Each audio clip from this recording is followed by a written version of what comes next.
justice a beaucoup souffert ci ay loo xam ne jëfaloon na leen ko ñu def ko peut-être neexul wala nekkul en cadre avec seen liggéey parce que justice bu ñu ko waxee mooy ñu traiter à pied d'égalité tous les citoyens ku nekk ñu jox la sa àq ak sa yelleef.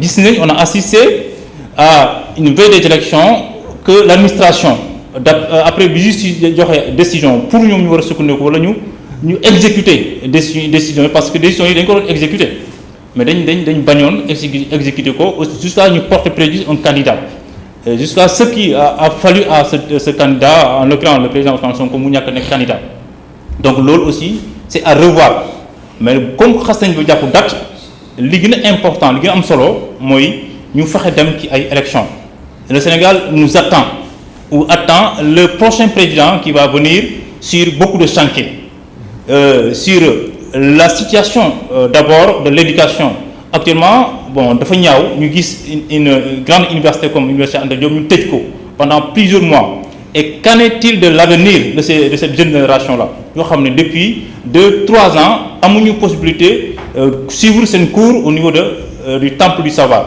C'est à déplorer et c'est des correctifs que le prochain président doit apporter de façon urgente.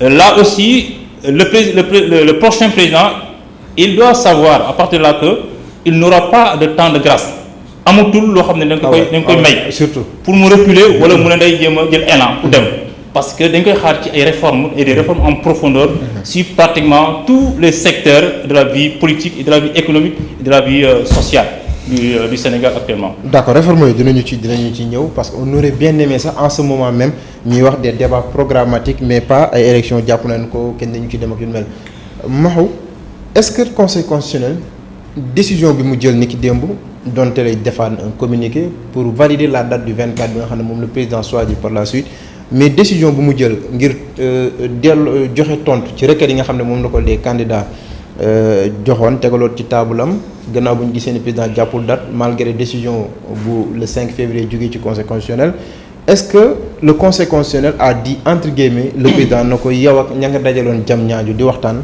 li ngeen fa waxtaanee jël leen ko ngeen tegee ne pour prendre cette décision. xam nga soo xoolee la décision du conseil constitutionnel. Avec ses considérants. da ngay gis ne c'est une décision tellement structurée que sincèrement on tombe d'admiration sur cette décision. Tout à fait. Il faut regarder les motivations de cette décision là. Considérants yi je pense considérants yi moo ngi def am na ay considérants ba numéro 17. 17 considérants. Si c'est 17 considérants conseil constitutionnel dafay teggi point par point. li Macky tegoon point par point li Macky tegoon. te attention dafa mel ni su fekkee si tu as une lecture très très objective des choses dafay mel ni si tu lis entre les lignes. Déjà les 16 candidats là. Ils ont voulu travailler en symbiose avec le conseil constitutionnel. Contrairement ak Macky. Tout à fait. xam nga. Quand là on a l'impression d'une installation d'un dialogue entre ces candidats et le conseil constitutionnel. C'est ça dañuy bind mu tontu leen. Tout à fait dañuy bind mu tontu leen. est-ce que yaa ngi dégg bu baax. moo tax man xam nga jour boobu fii wax naa leen ne man gisuma comment le conseil constitutionnel peut ne pas rejeter toutes les conclusions du dialogue. Pour man dès le début. Le jour bi ñu koy def fii jour bi muy Macky di génnee décision bi Macky jour ba muy génnee décision bi day dialogue affaire yi repousse élection yi fii waxoon naa la ne ma ne la Macky il fait du dilatoire te conseil constitutionnel xam nga lan la ko bind tey y a un journal qui a titré ça game over. séeréer si ñoom Lamine di ko wax naan lan caaxaan faaxe. xam nga Macky dafa caaxaan ba conseil constitutionnel da ko non dafa parce que gis nga état du fo du caaxaan gis nga conseil constitutionnel dafa ne ko man ñi ma laaj xool naa am nañ droit laaj c'est des ayants droit des gens qui ont un intérêt à agir mooy lan ces candidats là nee nañu ma yow bugguloo décision yi ñu jëloon ne la ko organiser l'élection yi balaa le 2 avril gis naa ne yow mi kat bëggoo organiser élection yi avant le 2 comme ni ma la ko waxee woon te la constitution gis nga le conseil constitutionnel a plein droit en matière électorale. gis nga tey jii ci problème mu DGE refus de donner soo xoolee ci yoon bi yëpp nga xamante ni on a refusé d'exécuter les décisions de justice. conseil constitutionnel amoon na prérogative suppléer ñooñu def li mu bëgg parce que c'est en matière électorale. Et même en rendant sa décision définitive le conseil a rappelé ça. parce qu'il a rappelé que le fait que Ousmane Sonko indiwul fiche de parrainage. waaw après bi avocat am defee recours bi njëkk a rejeté sa candidature il a dit que ne loolu mënuñu ko imputer. parce que ak les constats des justices gis nañu il a fait l'effort nécessaire.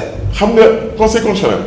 gis nga depuis élection yi. c'est vrai gis nga lenn sax dañ ciy accuser conseil constitutionnel alors que c'est pas sa faute conseil constitutionnel li ñu ko mën a accuser ci élection présidentielle bi bëriwul est-ce que xam nga ne parrainage c'était tellement désorganisé mal organisé et pour man gis nga loi bi ni ñu ko tëggee moo baaxul parce que man encore une fois je dois être très conséquent avec man li ma wax gis nga avenir réew kenn du ko teg ci ay tirage au sort loolu c'est pas le xam nga la loi elle est faite de telle sorte que mu am problème yi mais pour dire vrai depuis que le conseil constitutionnel a plein pouvoir sur toute cette organisation là conseil constitutionnel lu mu def amul motivation boo xamante nit mën na ko teg xam nga lan nga mën a wax te le conseil constitutionnel dama lay fàttali ne élection législative c'était quand est-ce exactement. Les législatives c'était au mois de juillet je pense. non bii ba ci topp non c'était pas les élections législatives c'était les élections locales. Local c'était en 2021 si je ne me trompe. bi liste yi di bëri. après en 2022 les législatives. liste yi di bëri je pense bi muy joxee décret bi di génn mu koy valider naan ku nekk mën na jël di amee liste yi je pense c'était les élections législatives xam nga conseil constitutionnel moom dafa am capacité à faire du droit. tout à fait. est-ce que yaa ngi dégg bu baax. léegi soo xoolee sur ces considérations dafa teg Macky ne ko yow kat nee nañ la lii nga bañ. nee nañ la lii nga bañ defoo ko lii dañ la waxoon man nag teggi naa la ci wàllu jël décision man jël naa décision imposé naa la teg naa décision la date de la présidentielle du 31 xam nga qui peut le plus peut le moins Macky dafa mel ni dafa ne léegi comme loolu sax gedd naa léegi sax le 24 laa koy def ñu ne ko xam nga conseil constitutionnel la ko tontu ndokk loolu ci wolof mooy ndokk. waaw c'est ce qu'on a l'impression parce que da nga doon yaakaar moo tax ñu jël date. dafa mel ni mooy li ma wax dès le début rek conseil constitutionnel dafa ne Macky yow da ngay caaxaan te ñun caaxaanuñu parce que mais attention Babacar. xam nga Macky pour man Macky fait du sabotage xam nga le sabotage mooy lan. yow xam nga ne yow sa wàllu bopp. conseil constitutionnel lu mu mel député yi du ko may tour famille bi nekkoon fële non c'est vrai les députés bénéficient d'une légitimité est-ce que yaa ngi dégg ils ont été élus par le peuple. tout à fait.